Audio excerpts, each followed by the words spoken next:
George Natembeya, former regional commissioner for the Rift Valley, but then now more importantly, well, not even more importantly, but now presently, Governor for Nzoia County is here with us this morning. Governor, good morning. Good morning, Trey. How are you? Very well, thank you.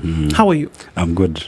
Karibu sana. It's a pleasure to be here. It's good to have you here, I must say. A lot of things for us to discuss this morning, yes. Because now you sit in a position where you have historical experience in how to deal with, but then also things that are happening in terms of management and accountability again. And you've said a number of things, and a number of things have also been done. But before we get into that, Dennis is going to share a proverb. We'll tell you where it's from, and we'd like to get your interpretation of it. Yeah, our proverb today comes from Kenya. A beautiful country, wonderful people, great athletes who continue to fly our flag. When you talk about economies diversified, you talk about agriculture, the services sector, talk about technology. Kenya being ranked across the world as one of the tech centers. We changed the mobile money market and how that works, talk about M-Pesa. And now you also look at the macroeconomic stability of the country, and the economy pretty much is pushed by the macro and small medium enterprises, and the Kenyans just coming together, rallying together, calling for change that is happening right now, but as well just pushing the economy to the next level. And our proverb today talks about power and people and the need to listen. A man who uses force is afraid of reasoning. A man who uses force is afraid of reasoning. How would you interpret that? The reasoning is difficult work. So to escape that, use force. and it's typical of where we are as a country. We are not willing to sit down and reason. So we take the shortcut and basically cow people. I think that's what it means. Yeah, we're not willing to sit down and reason. Yeah. Okay, well, Governor, there are so many things that are happening politically. And as a result of those political happenings, we're seeing a lot of those manifestations, whether it is manifestations in protests and demonstrations, whether it is then manifestation in death. 31 killed from the protests that took place just a week ago. And also then we're looking at 31 killed just from Sabasaba. I mean, it is sad. It's a sad number to have to then acknowledge. But then it gives rise to the politic of the nation at the moment. Not too long ago, you were hounded out of office for 60 days. There were charges that were leveled, well, not charges, but there were allegations or questions about your management of Nzoia County offices. And many have already alluded to an idea that this may be politically motivated. You came out with the Tawe movement soon after you became governor. And so are all of these things tied together? Of course they are tied together. Even in my meetings with my people, I've been saying that the government will come for you. It goes back to the same proverb. Because this government doesn't like to be confronted with the truth. Kenyans are raising very, very pertinent issues, but is the government willing to listen?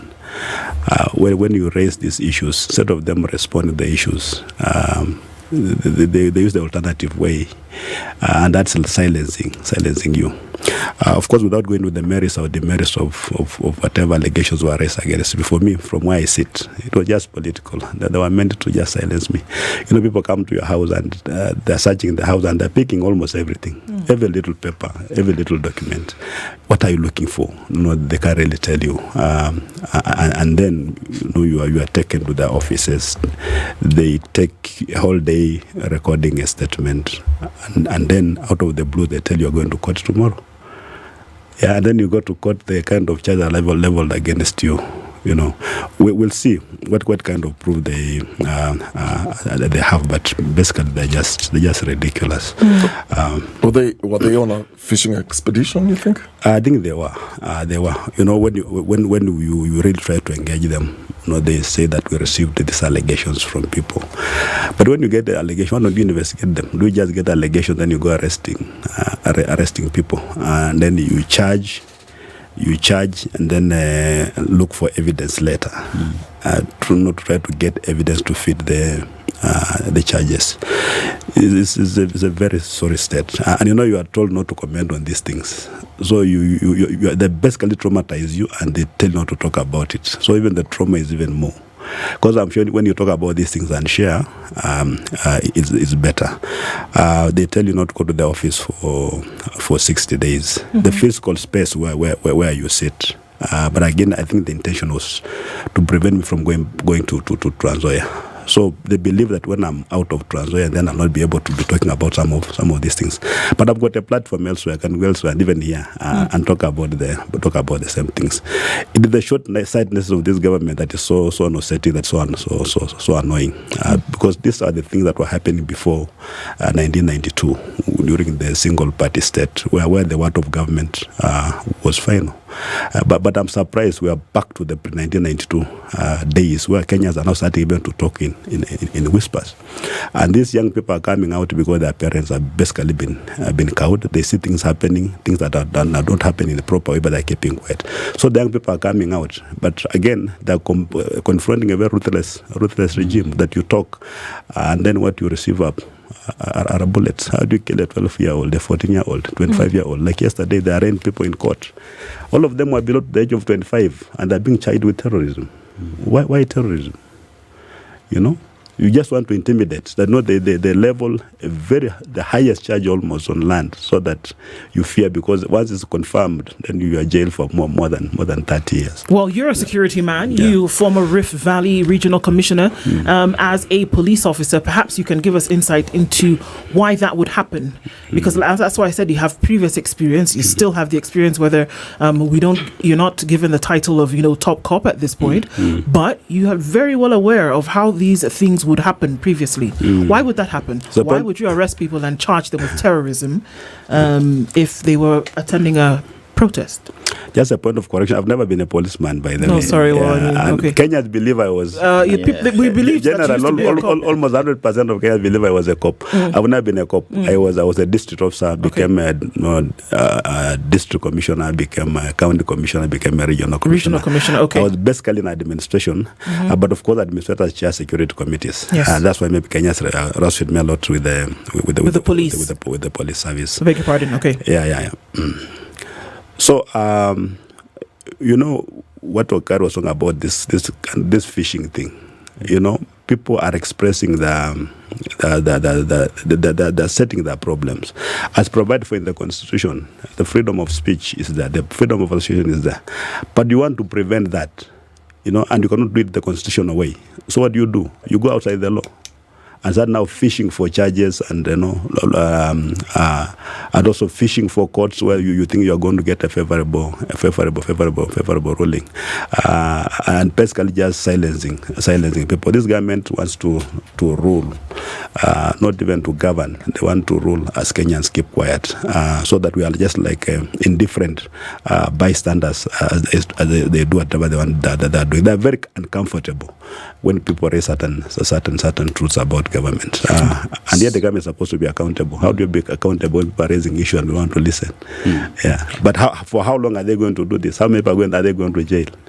So, Governor, if you look at one of the reasons why one would say that your charges were leveled against you is because you're considered to be unspoken and you don't fear to challenge authority. And some of the things that you challenged is when the issuance of IDs was announced that should be given to individuals, mostly from northeastern part of the country, and you raised concerns with regards to the security of the country. And that appeared as though you were challenging the president's directive and advice. Would you reckon this is why they say lazima ni kunyamazishe? I think so, because I strongly believe that the president was misadvised.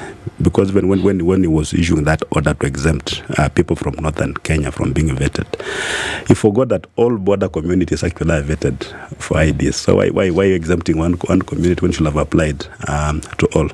And then number two, we have got problems with all our neighboring countries, especially Somalia, where we have very serious issues of terrorism. Actually, the first time Kenya went to war with another country was in Somalia because of Al-Shabaab.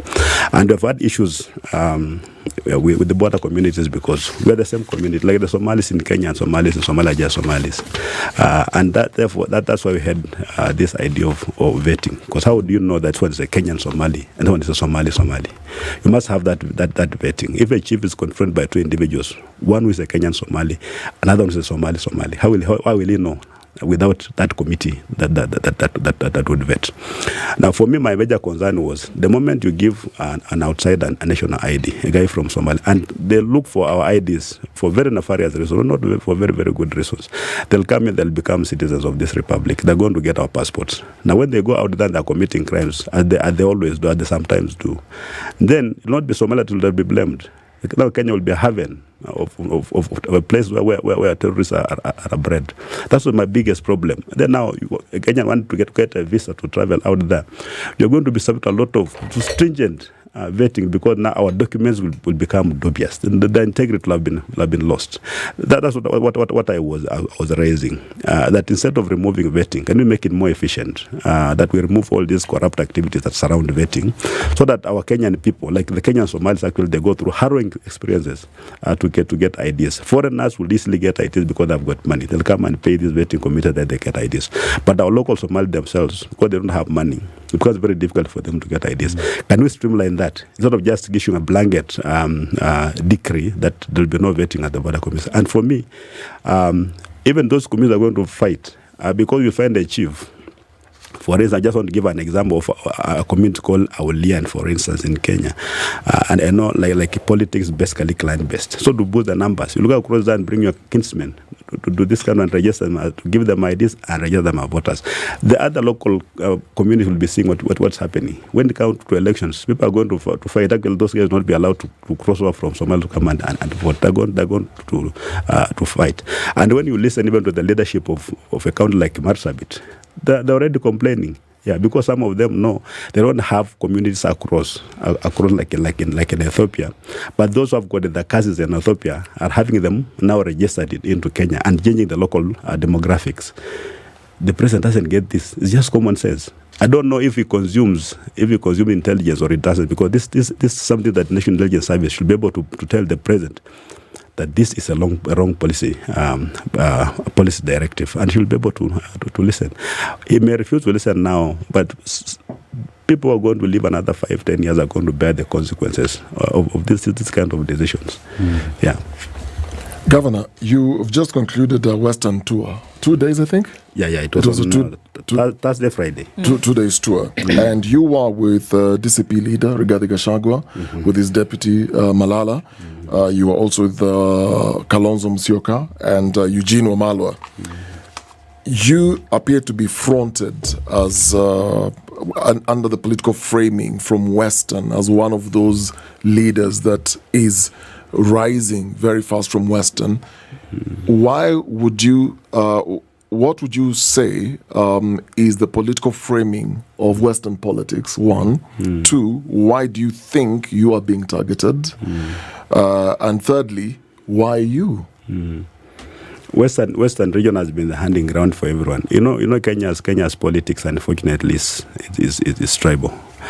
And communities that appear to be solid in terms of the ethnicity, they're taken more seriously in terms of politics. Look even just at the way the presidents have been rotating between the Kikuyu and the Kalenjin, and look at the way they vote. They vote almost to a man to their own person. And for me, from where I come from, I've got a background in anthropology, and I don't make any apologies about these issues of ethnicity. Of course, negative ethnicity is bad because you see to discriminate against other people. But people coming together as a community because they share certain attributes, it's not a bad thing. I believe that having strong ethnicities, ethnic communities, is a good thing. Actually, I prefer to call them nationalities. I call about the Luo nation, the Kisi nation, the Luo nation, the Kikuyu nation. Kenya is a nation state, a state composed of different nationalities. I believe it's a good thing, and I've been talking to my community because when it comes to politics, we are completely divided. We vote all over the place. We don't value the vote. And the consequence has been that the second largest community in Kenya in terms of just numbers, demographics, numbers, and even in terms of voters. I think we're the poorest community in this republic. You go and look at the way our people live and the kind of menial jobs that they do all over the place. Somebody gives birth in Moranga, they want to get a house girl from Vihiga, somebody wanting a watchman, they're looking for a lawyer, you go to the grave diggers, the lawyers. Are you saying there's a stereotyping to the Luhya community? Completely. And because of the way we have played our politics, we've not been able to negotiate properly for the national cake. These jobs are there and they must be done by somebody. But why should my community be the predominant one in those menial jobs? We should be sharing, all of us. And I think that message is resonating very well with our people. And then number two, the girls who've been on that table, the negotiating table. That table is actually the people sit down, they share the national cake. It's not something that's just academic. The girls who've been there is Mudavadi and Wetangula. Can they account for their time? Over 70 years combined on that table. What have they done even to just transform the life of the people, even just in terms of infrastructure, water, roads, and all these things?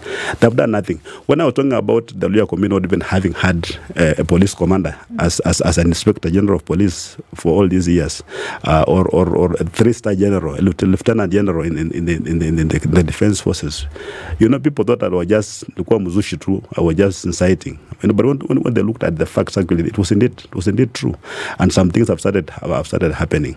I say that not just because I want to advance the interests of the Luhya community, but I know there are also very many other communities who are suffering the same. If your voice is on that table, you are ignored. So can we just have that table that looks at the interests of every community in this republic, so that everybody gets their fair share and gets a fair shot in this country? That's what I've been talking about. So the total interest, a lot of interest in Western, is because there are people who, in the arithmetic, they know that without Western, they cannot win anything. And I believe the current president knows that without Western and the mountain is gone, how is he going to get the presidency in 2027?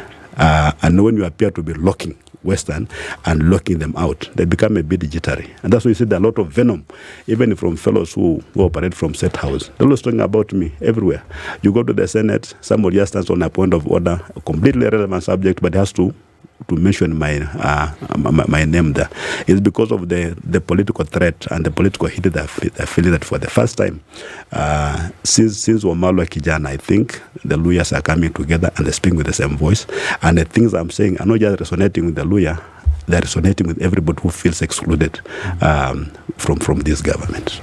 So you look at the issues you're raising in terms of development in the Luhya nation. Look at water, education, and water, and these are concerns that one would say the entire leadership of the region would see that happen. Now you're coming to emancipate all these and make sure that you speak in one voice. Why would that be a problem to one, say, the Speaker of the National Assembly, Moses Wetangula, and his boss, William Ruto? Why do you seem to be a threat to them? I believe that the kind of situation we have in Western is orchestrated. People have made it be like that. They're not interested in fighting poverty. They're not interested in fighting illiteracy because illiterate, poor people want to empower people. First of all, they look at you like you are a very stupid person. Why are you empowering these people? And you're supposed to be in that class. The privilege, because the governor is not a very very small person, you're supposed to be there, keep quiet, and just enjoy the privileges of the position that you hold. Why are you empowering these people? Yeah, that's the biggest problem I'm having with these characters, because they're the beneficiaries of the status quo. The status quo is not good for almost 99% of the population, but it's good for that small percent that's less than 1% that's really enjoying what's happening there. You'll campaign during elections and then disappear for 5 years, come back with some little money. In Western, when you give somebody 50 shillings, they'll vote for you. It's a lot of money. Actually, there are people, I've challenged people in a meeting that wale watu ambao wako na shilingi 100 here, can you move aside and I add you another 100? In a meeting of 3,000 people, and nobody will stand up because they have got no money. Up to the level of poverty I'm talking about. And this poverty, as I said, is orchestrated. Keep them down so that you can manage them. these leaders are very, very extremely insecure. That's why you see the way they are responding with a lot of violence, as you say, because they're very, very secure. They don't want Kenya to raise very, very uncomfortable questions, because we're asking them to account for their time in these positions, and they're not able. And when even you play clips that they used to say, oh, when I get into power, I'll get 30% of this, I'll get 30% of that, I'll be doing this, we're going to get our police recruited. You know, they were just lying. They don't want anybody to say such a things. You keep quiet, because they'll come up with new promises in 2027. They say, no, before you come up with the new promise, can we look at what you promised in 2022? They don't want that. So that's why I'm a man on the spot, because I'm saying some uncomfortable truths to the people that we're supposed to be belonging together up here. But I've joined the masses here because for me, I believe I'm in the masses. That's how I grew up in those circumstances, and I've strove over my life to ensure that I don't forget where I came from. And I believe if we appreciate that, then we can do something. Kenya just one basic thing today. While you're talking about macroeconomics and all this good, nice sounding stuff, Kenya just want food. Is that why you joined this realm of politics, coming in as a regional administrator? So your work was administrative. Yes. Largely. Yes. Can you honestly say that is the reason why? Because this is the thing, and I'm asking this against the backdrop of the current political and social situation, whereby there is a demand for proper management, where there is a demand for good governance across board. And that then takes into consideration what you are saying now, that people want food on the table. That the people who will strive for 50 shillings is not because they don't have anything to do. They want that 50 shillings to be able to eat. Yes. They want to send their children to school. They want to be able to go to hospital and get medical services. That's what people are asking for. Can you truly say that is the reason why you said, let me get into politics, let me be the governor of Nzoia County, so that this thing that people want can actually be done? You want to contribute to that? Or do we see a situation where people want control? That's why they go into politics. For me, that was the only reason to go down there and try to change things, because I realized over the years that power is in politics. But these guys have made politics look so bad that everybody believes that politics is dirty. Yet it's politicians who are dirty. You're in government, you're an administrator. There are things you want to do, but you can't do them because some politicians stood in your way. Like when I was in the Rift Valley, I was a regional commissioner there, and would really plan to carry out very serious operations, like to mop up illicit firearms from the hands of criminals. You plan, you do what you call operational orders. And I was able to talk to the hearts of our officers. I told them, you guys, let us suffer, because I know we are going to suffer. The terrain is very difficult. Don't ask even for allowance, because we will not be given allowances. Let the government give us fuel, and let us move in and mop up this illicit firearm. And they agreed. Some of us were going actually to die. They agreed. But just to get the go-ahead, to just proceed and carry out that operation, it couldn't come. And we weren't even asking for much. Then now you discover, are these things really just happening by happen chance, or there's somebody remotely controlling these things, that they want this status quo to remain? And then that's what I conclude, that there's somebody who's orchestrating things. They want Kenya to just remain the way it is because they're benefiting from it. And because as an administrator, it's very difficult for you to be posted to your home county or home region. You have to walk away from home. I don't know. I don't understand the rationale for that. So I said, now I'm getting older. At what point am I going to serve my people directly? So I tried to go and fight for governor in Nzoia. Actually, I had reached like a dead end. When you are RC now, you can only become a PS or become a CS. Yeah. And that's political. You must have somebody again to influence for you to get those positions. And our two sons there, they don't know people. They didn't even know that I was regional commissioner. So it was going to influence for me to become a PS. So I said, let me go back to the people. Let them give me this political power and see if we can use it to change our life situation. And it's put me into a lot of trouble because people don't want you to do what you're elected to do. Characterize trouble. When you say trouble, put you in a lot of trouble. What does that mean? You see the kind of harassment. Actually, I've gone to the Senate almost 1 million times. I've been taken to NCIC. Now I've been taken to ACC. I've gone to court. What's remaining? And just for saying the truth. Yeah. In this country, when you try to be different, then it causes a bit of problems. Because if you are a politician, you must behave in a certain way. You must be a liar, make false promises, don't make a follow-up on them, be as far away from the population as possible, create that artificial wall between you and the people, be a guy who walks on the red carpet and moves around in convoys, and basically just being unreachable. Then now you look like the rest. If you become to do things differently, you are threatening actually the status quo. People now will have to spend money and come to the ground and mix with the people. So they want that. They want to just disappear, come after 5 years. You have made a little money and then. But they don't want that. That's what I'm saying. That one has put me into a bit of problem. Governor, you say that you are man of the people. You want to change the status quo, and the problem here, the devil, is poverty. And as you've gone around speaking with the locals, what are they telling you? Because at the end of the day, you say you're here to serve the people. Have they received the information that you're giving them? Because remember, when you're doing the tour in eastern region, recently with the opposition, as well now in western, while you're headed towards, I think it was the Nzoia region, there were chaos on the roads. Was it orchestrated? Do you have any information if it was planned? But then again, what are the people you're speaking to responding and telling you? One of the things that really will shock you and actually can even drive you to tears is the level of hopelessness. That people have been left on their own to the extent that they tend to accept that that's how things are supposed to be done. So if you talk to them and demonstrate that actually things can be done differently, that you can be a farmer and actually grow and be rich, initially they won't believe it, but you can demonstrate to them how you can do it. That's what I'm trying to do, and therefore my colleagues in politics want to deny you that space. Like when you were driving from Bungoma, we're going to Chwele. Chwele is in Kabuchai constituency. It's not even in Restoration, but where Tankula comes from, around that place. Of about 11 stopovers, that's the only place we were stopped from going. And the most unfortunate thing is that a member of parliament from Sirisia comes in the morning with a tipper full of stones, then floats them by the roadside.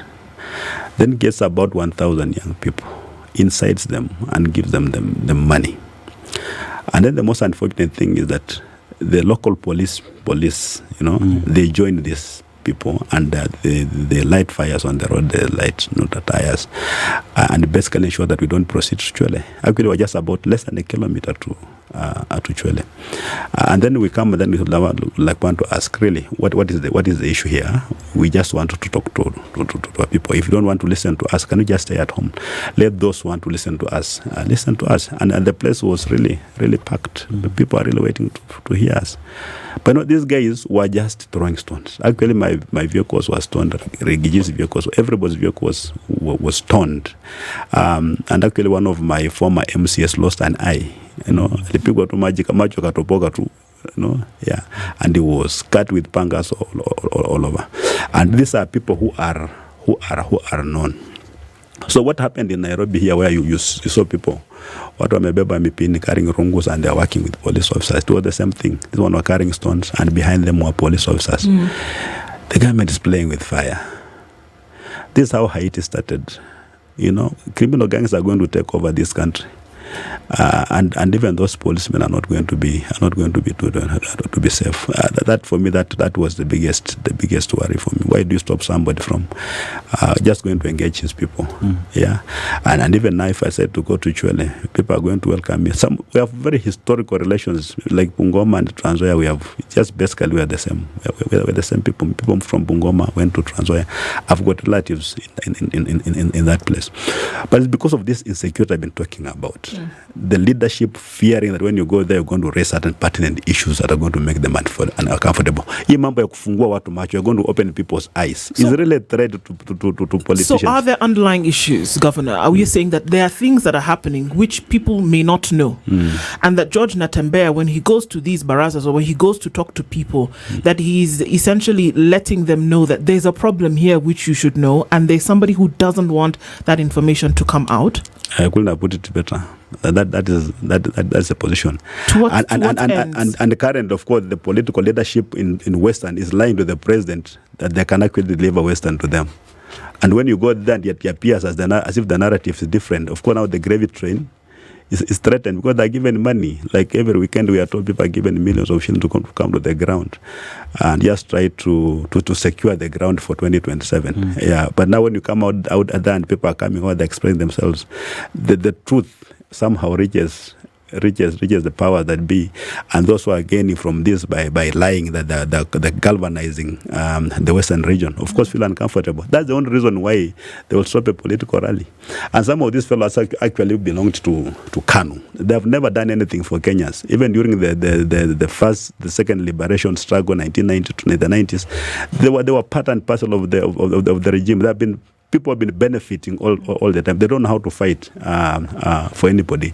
They all don't know how to fight for themselves. For me, I really excuse them, because if somebody becomes so, like what's happening now, small little children go to the streets and they're talking about issues, very serious issues. Instead of addressing them, you kill them. It's because of their own background. That's how they used to behave when they were in KANU. And they dream of the good old KANU days, where the leader's word was final. They want to take us back there. You wake up one day and you are giving directives, and everyone was following those directives unquestioningly. And that's why the intolerance that was shown. What would happen if the people of this area actually knew that maybe there was a puppet master who was playing and controlling things? What would happen if people now were aware, the people of Western Kenya, right? If they were aware that there was a way that this agriculture that you talk about, which is the bed of the economy in that region, that it would be possible that they could thrive in it and that they could get more from it. If they realize that the security issues are actually orchestrated according to what you're saying. If they realize, if they get the knowledge and understanding that they actually do then have some power of control over their circumstances, what would change significantly? There will be a revolution. Okay. There will be a serious revolution. In fact, for me, my daily prayer every day I wake up is for Kenya to start relating their problems with the kind of political leaders they have. The moment the Kenyans just do that, we are going to have change in this country. So like when you go to the market to go and buy a cow, people are very thorough. You don't even know the history. Which breed is this? How much milk does it produce? All this, you are very, very thorough, any sicknesses and so forth.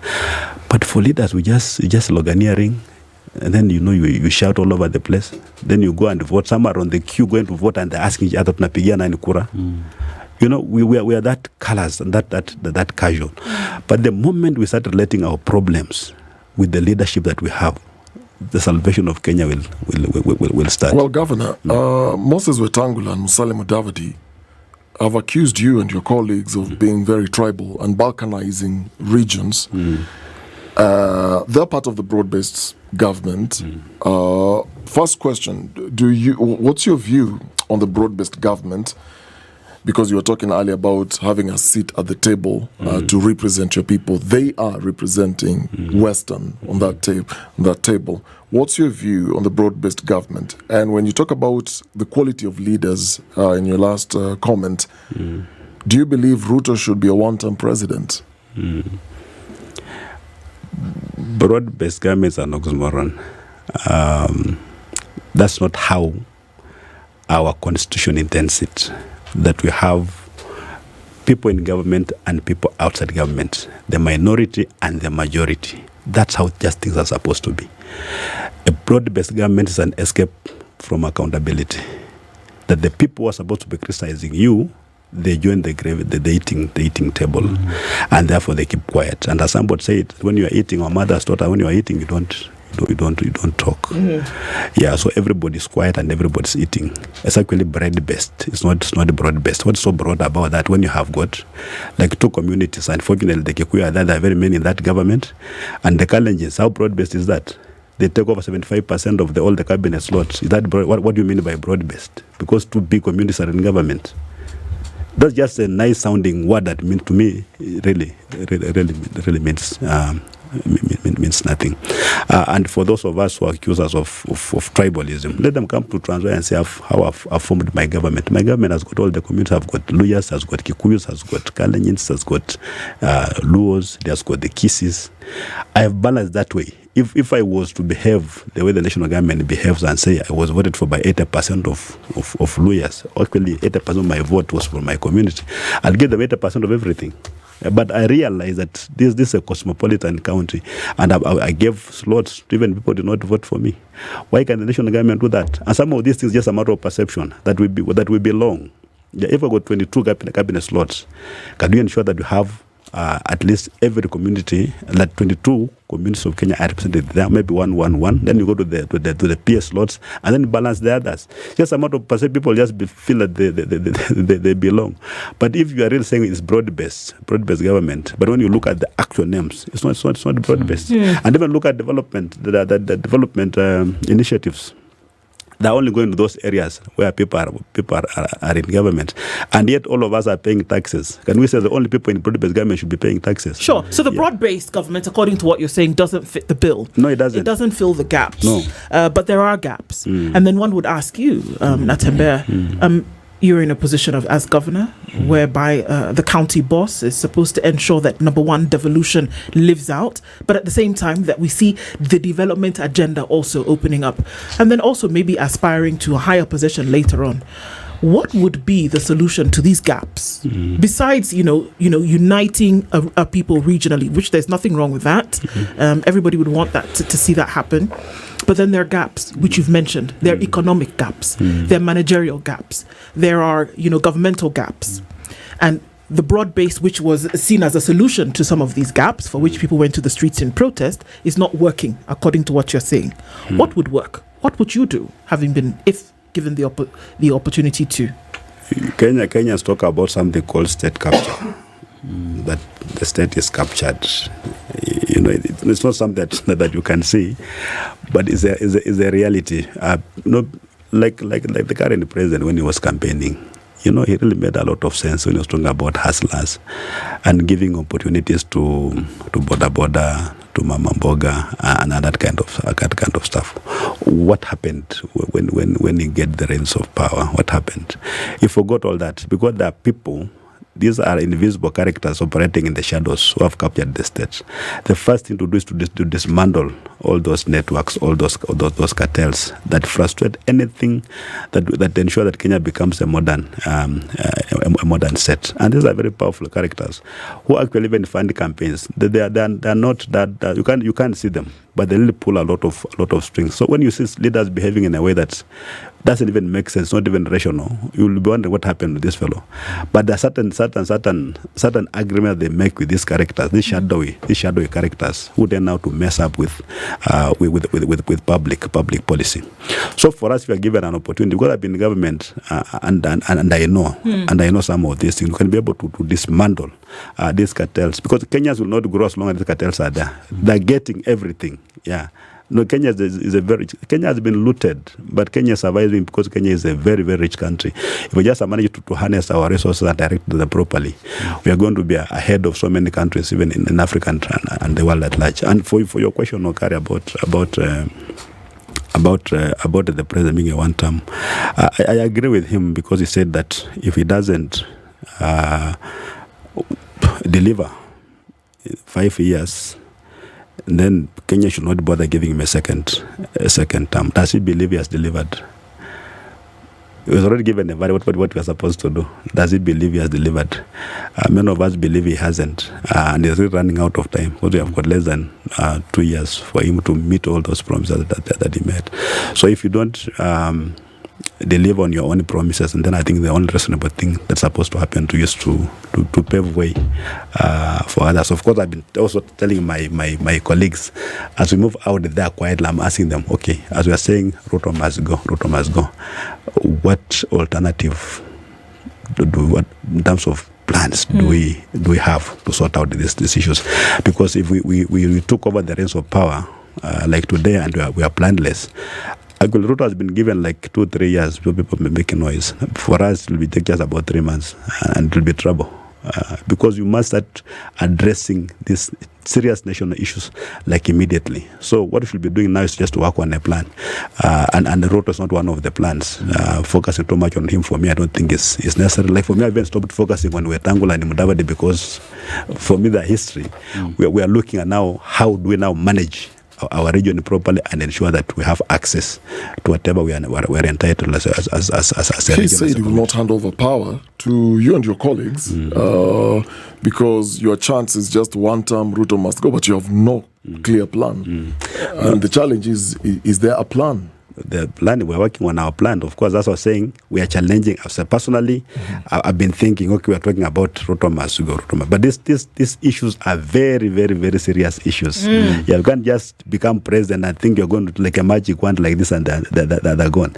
It calls for a lot of serious work, and Kenyans need to be seeing progress. Like you're talking about employment opportunities, and people will see that people are getting employed because the economy is growing. Okay, let me give you one example. Yes. You worked as a regional administrator. Yes. Education, as we see it today, is an absolute mess. Anybody who wants to say it's not that case, maybe is living on Mars. But it's a mess in terms of how we're going to transition from one curriculum to another, in terms of what's going to happen in higher, in terms of from pre-primary to university. There are issues across board. It hits on a very fundamental pillar of society, as does health. And so oftentimes when we say that I would bring solutions, we are not specific in our solution bringing. Just as an example, what would need to change, and what would one do if they were serious about, let's say, making change in the education sector or the health sector for that matter? I'd like us to have a different sitting where you come here and you are saying now, if you are to become president, what are you going to do about education, about health, about all these things? Because those are very, very detailed and very, very serious issues. Of course, what you are saying is very correct.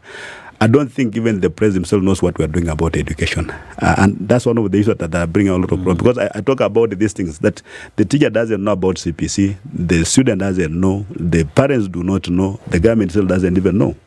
Yeah, you are moving from one grade to another, and the transition, nobody even knows what's going to happen. The teachers are handling 844. Now you are coming with CBC. They have not been trained. They are not ready.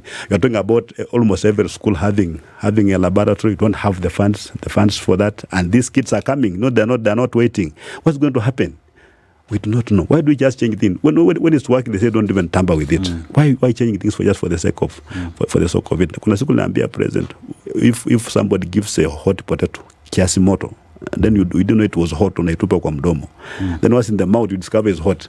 What are you supposed to do? Do you spit it? Do you swallow it? Yeah. You spit it. Hii mambo ya CPC angekuwa alispit kitambo sana, because it's trouble.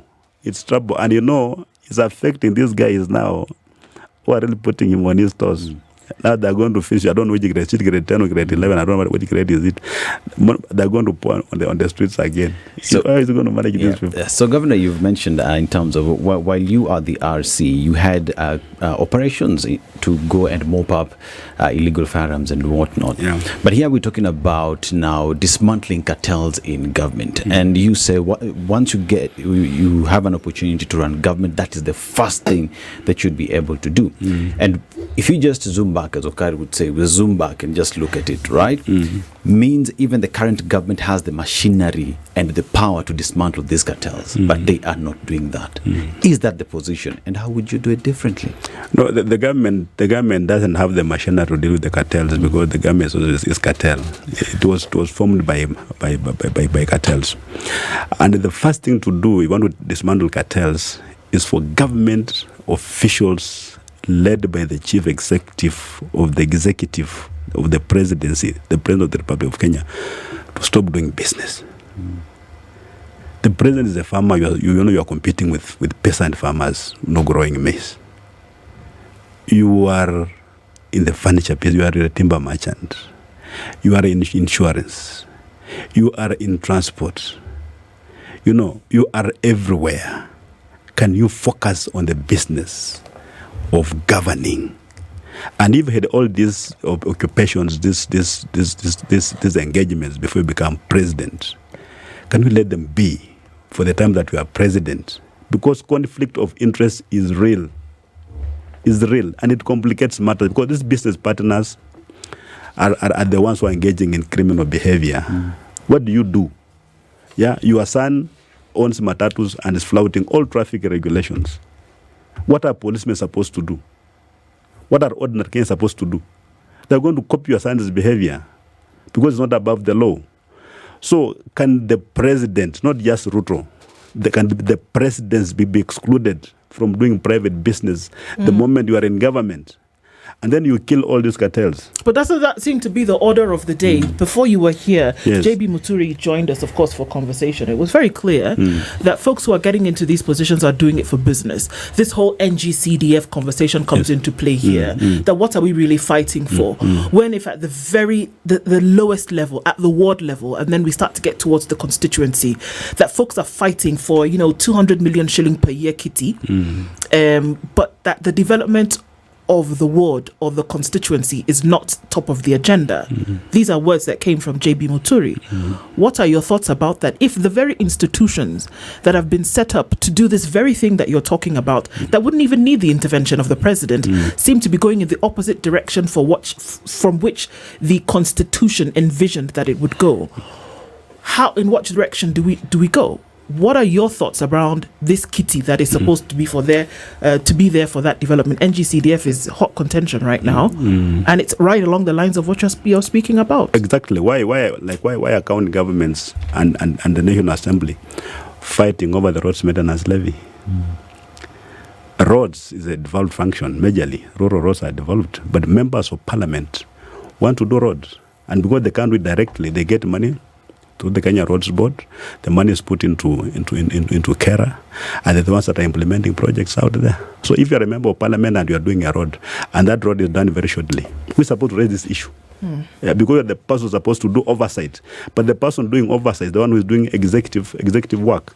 All this idea of national government development, consumer development fund, is about people getting on the gravy train. We are fighting to have access to public resources. Governors are under siege everywhere because there's this belief that we are swimming in money. Yeah, why do we look at government as an opportunity to enrich ourselves? Yeah, we do that because the top, some fish starts rotting from the head. Can we stop the presidency from participating in private businesses and doing business with government and enabling cronies to do business with government? The moment we do that, we are going to save our country, and the economy is going to grow. We're not going to overtax Kenyans. We are going to ensure that resources are used in a very accountable manner, and that the National Assembly, the Senate, do their oversight roles without feeling guilty. Because you are involved in some of these funny things, and then again you are supposed to provide oversight. At the end of the day, you have got the conscience. It will be telling you what you are doing is not right. Or you want to come and appear before the Senate. And everybody wants money. It's like when you land in Nairobi, the now governor has come. Kila mtu anataka pesa. How do you do oversight? When do you want me to give you money? Where am I going to get that money? I have to go and raid my treasury there and give you money. It's going to be another an audit query that we'll be querying the next financial year. Yet we are the one who had the money. We are just running this country like it is organized kiosk. And as long as we are doing this, Kenya will not develop. Actually, we have done a lot of disservice to this country. We're not supposed to be where we are.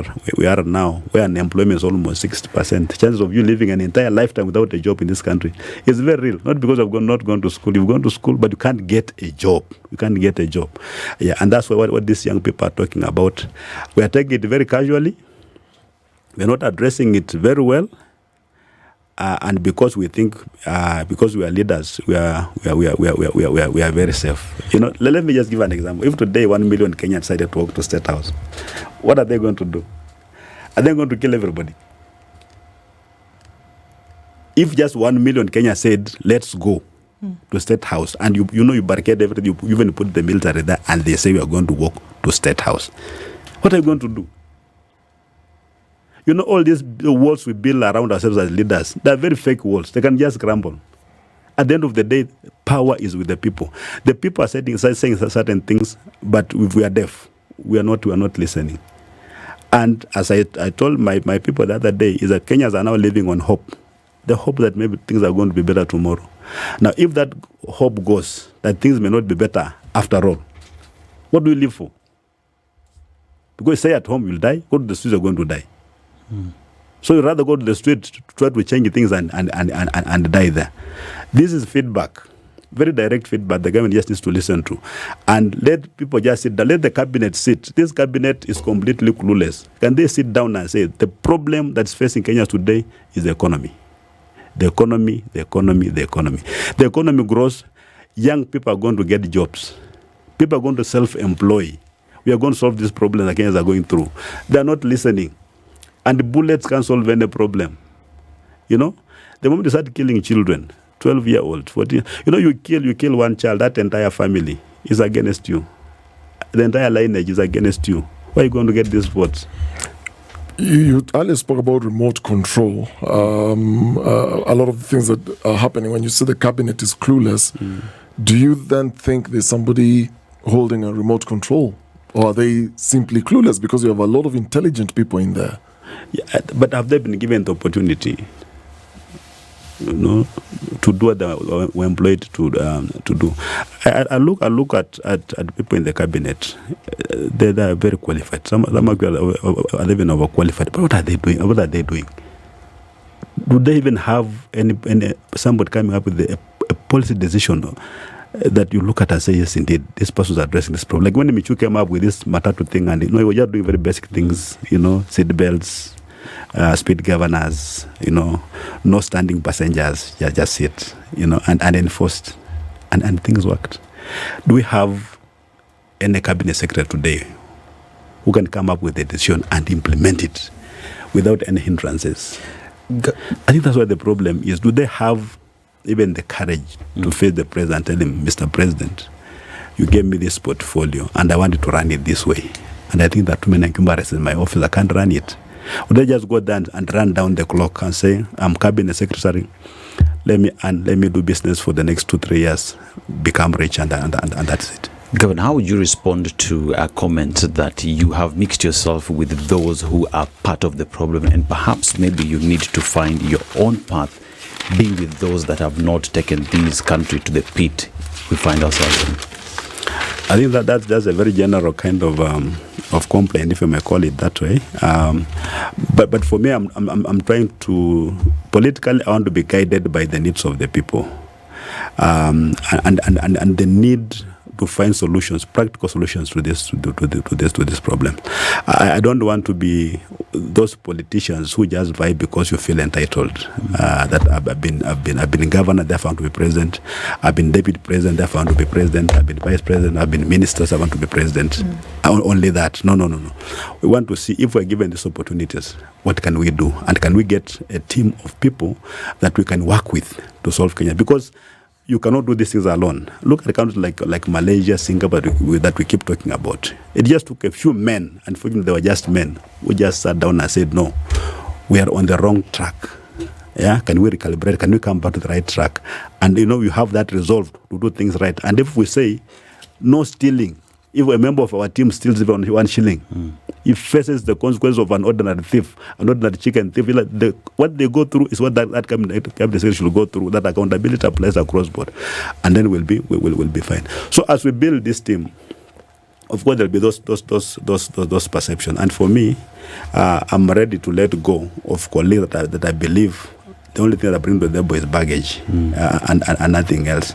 Because some people are so beholden to the past that whatever you do, you literally cannot change them. But Kenya now needs to be forward looking. So those things are there. That we are in the wrong group. Is the group we have, that we're working together. I believe some of our colleagues appreciate the situation that Kenya is in, and they've got the resolve to try to change this country. Yeah, maybe some of them they look like baggage because of the kind of environment they're operating in. Maybe given new environment, they can do better. Indeed. George Natembeya is the governor of Nzoia County. What does it look like, just really quickly, in like 5 seconds, that court case comes up in a few? You'll be probably let's see what happens with that, isn't it? Yeah. A few more days out of office, and then we'll see what happens. All right. Thank you for joining us this morning. A lot of people are saying there's sober discussions that are happening here. It'll be interesting to see what happens in the future with this. Asante. Thank you for staying until this time, and we look forward to more conversations with you in the future. This is the Situation Room, the only way to start your day.